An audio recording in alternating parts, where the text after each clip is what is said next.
Okay, dear students, welcome back to the second part of the lymphatic system. So let's settle the lymphatic system properly.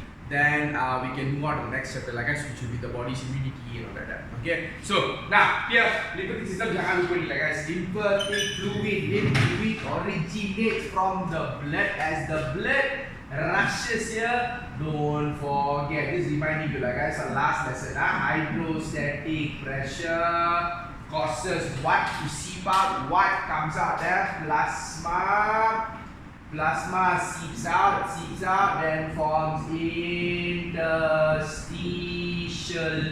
fluid. Interstitial fluid, another glamour name for interstitial fluid is also known as tissue fluid. So interstitial fluid or tissue fluid is produced there. Lepas tu 90% balik, then 10% becomes the lymph fluid here. These are the lymph vessels. Jangan lupa guys, these are the lymph vessels, or smaller lymph vessels are known as lymph capillaries. Jangan lupa these parts here. Then as it goes, there are lymph nodes.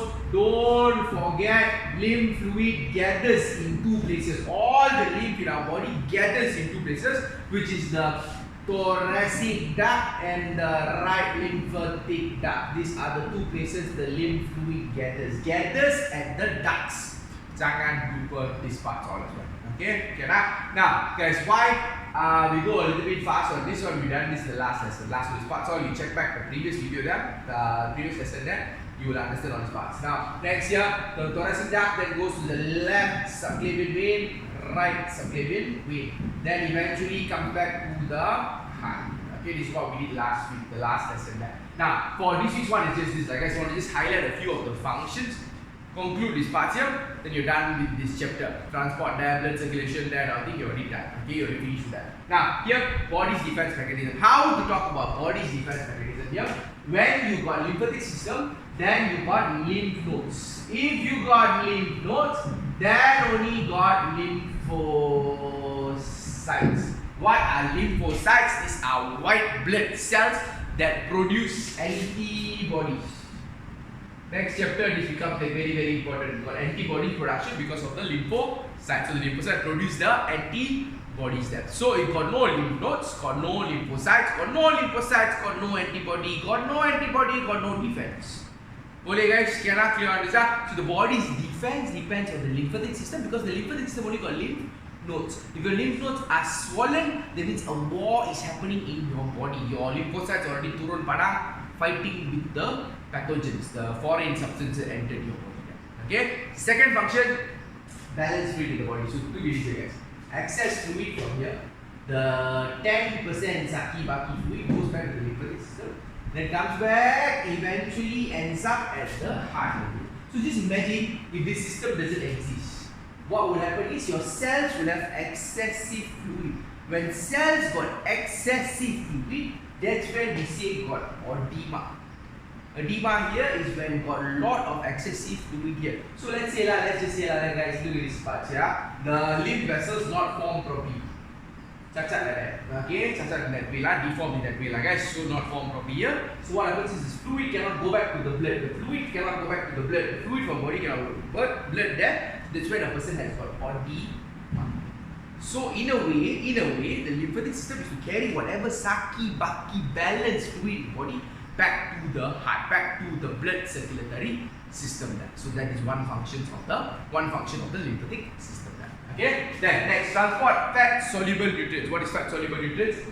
Vitamin A, D, K, lepas tu fatty acids, cholesterol. This one I must relate pada what guys. Look at this here, digestive system for villi. Then inside the villi here got lacteal. Leave out the blood capillaries. Let's look at the lacteal. L for lacteal, L for lipid, L for lemak. What will happen is all these lacteals, so one guys, all these millions of villi here, got millions of lacteal, all together come into the lymph capillaries. After coming into the lymph capillaries, they will eventually, we just imagine these lymph capillaries here together, they eventually will go to the thoracic duct. Because the larger area, the abdominal area, intestinal area, all the lymph fluid goes back to the thoracic duct. From the thoracic duct, they go to the left subclavian weight then back to the heart. So, if you recall back, chapter nutrition got two ways for food from your small intestine to reach the heart. One is the blood capillary way. Blood capillary way will go to the hepatic portal vein, then go to the liver, then go to the hepatic vein, then go back to the heart.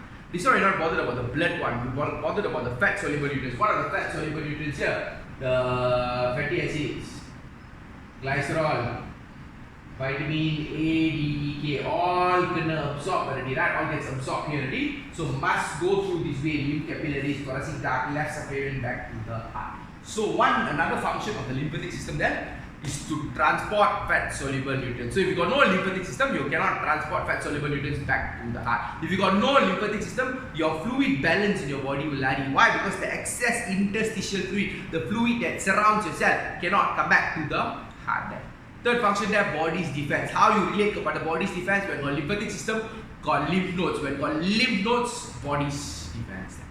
Okay? So that's the first part. Like guys, three functions of the lymphatic system. Jangan lupa. Second function there, second part we want to do here is comparing blood, interstitial fluid, and the lymph fluid. These three things we want to compare. Blood. Why blood? Okay, I say over here. Okay, look at this here. Look at this part here. This is a bit.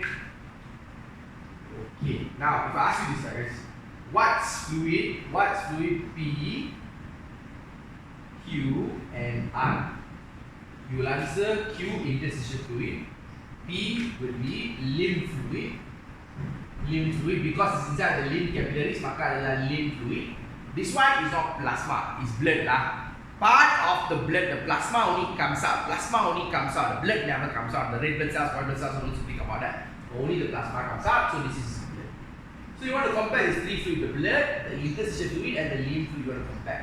Okay, you want to compare. Guys, you want to compare this part here, this fluid here. So we're going to go a bit fast on this guys. Just explaining this part.